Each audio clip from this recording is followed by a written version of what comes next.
है मसीह का प्यारा वचन, ये है वचन प्यारा। परमेश्वर के धन्य नाम की महिमा हो। प्रभात मनन के सत्र 2511 में आप सभी का बड़े प्रेम के साथ स्वागत करता हूँ। आइए आज के मनन के लिए हम पढ़ते हैं यूहन्ना की पहली पत्री, पहला अध्याय, पहली और दूसरी पद। उस जीवन के वचन के विषय में जो आदि से था, जिसे हमने सुना और जिसे अपनी आंखों से देखा, वरन जिसे हमने ध्यान से देखा और हाथों से छुआ। ये जीवन प्रकट हुआ और हमने उसे देखा और उसकी गवाही देते हैं और तुम्हें उस अनंत जीवन का समाचार देते हैं जो पिता के साथ था और हम पर प्रकट हुआ। प्रेरित यूहन्ना जब इस पत्री लिख रहा था, नोस्टिक्स नामक एक समूह का प्रभाव रोम साम्राज्य के उन क्षेत्रों में जहाँ यूनानी मूल के लोग ज्यादा रहते थे काफी था। यूनानी भाषा में नोसिस शब्द का अर्थ नॉलेज अथवा ज्ञान है, इसलिए नोस्टिक्स को हम हिंदी भाषा में ज्ञानवादी करके भी बुला सकते हैं। निम्न ज्ञानवादियों में कई लोग अपने आप को मसीही होने का दावा भी करते थे और वे खुद को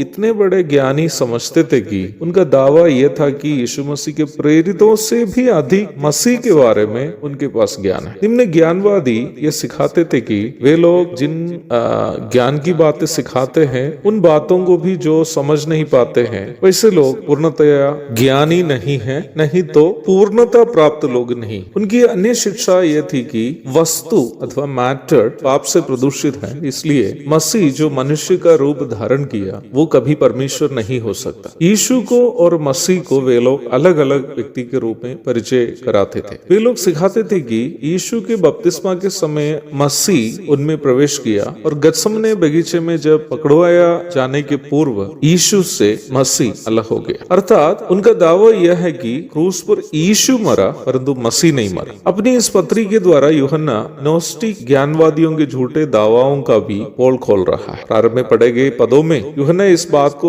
स्पष्ट रूप में कह रहा है कि यीशु मसीह उनके लिए केवल इधर उधर से सुनी हुई कोई कहानी नहीं थी, बल्कि प्रभु को उन्होंने सुना, अपनी आंखों से ध्यान से देखा, हाथों से छुआ भी। यूहन्ना का इस जवाब को उन दिनों में प्रचलित डोसेटिज्म नामक एक अन्य झूठी शिक्षा की भी आलोचना के रूप में हम समझ सकते हैं। निम्न झूठी शिक्षा के प्रचारक लोग ये सिखाते थे कि प्रभु यीशु मसीह का शरीर एक आक्षरिक शरीर नहीं बल्कि काल्पनिक था, अर्थात प्रभु की देह असली नहीं थी बल्कि केवल देखने वालों को ऐसे लगता था कि उनमें कोई शरीर है। सरिंदस नाम का एक व्यक्ति इस झूठी शिक्षा का मुख्य प्रचारक था। इसलिए यूहन्ना अपने आप को एक प्रत्यक्षदर्शी अथवा आई विटनेस के रूप में परिचय कराते हुए कह रहा है कि वह न केवल प्रभु को सुना और देखा है बल्कि हाथों से छुआ भी है। अर्थात यूहन्ना का कहना यह है कि यीशु मसीह की देह काल्पनिक नहीं थी, असली थी। इसलिए यूहन्ना यीशु मसीह को छू के देख पाया। यूहन्ना यीशु मसीह का वो शिष्य था जो प्रभु के छाती की ओर झुक कर हमेशा बैठता था। यूहन्ना 13 की 23, 25 और 21 की 20 पढ़िएगा। इसलिए ही हमें यह विश्वास करने में कोई दिक्कत नहीं है कि यूहन्ना का दावा सच है। ज्ञानवादियों एवं सरिंदस के दावाएं शैतान का एक बड़ा षड्यंत्र का भाग है। यदि हम कहेंगे कि क्रूस पर जब यीशु नामक मनुष्य की मृत्यु हुई तो उनमें मसीह अथवा परमेश्वर का पुत्र नहीं था, उस यीशु मसीह नामक केवल मनुष्य की मृत्यु से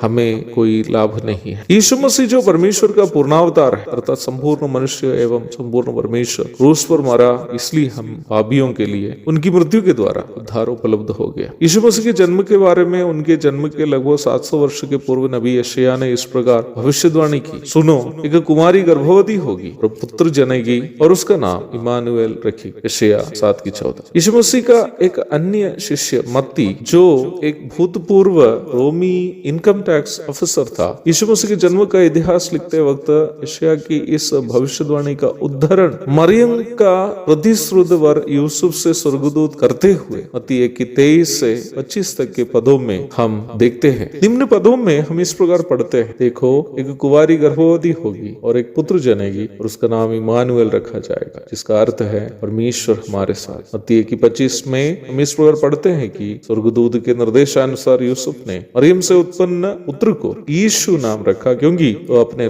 लोगों का उनके पापों से उद्धार करने वाला था। 21वीं पद भी पढ़िएगा। परिशुद्ध प्रेरित तथा न्याय व्यवस्था में ज्ञानी पौलुस यीशु मसीह के बारे में इस प्रकार आलेख किया, क्योंकि उसमें अर्थात यीशु मसीह में ईश्वरत्व की सारी परिपूर्णता सदैव वास करती है। कुलुसी 2:9। मैं इन बातें इसलिए आपके साथ साझा कर रहा था ताकि आप ये बात समझ सके कि यूहन्ना का दावा कि यीशु मसीह जो मनुष्य बना वही संपूर्ण परमेश्वर भी है, एक ऐसी सच्चाई है जो बाइबल के अन्य लेखक भी अंगीकार करते हैं। एक और शुभ दिन की धन्य कामनाओं के साथ आज का मनन में समाप्त करता हूँ। प्रभु आप सबको आशीष दे। पापी को मुक्ति का द्वार है, संत को मार्ग का दर्शक है, विश्वास जो करते हैं उसके लिए अनंत जीवन का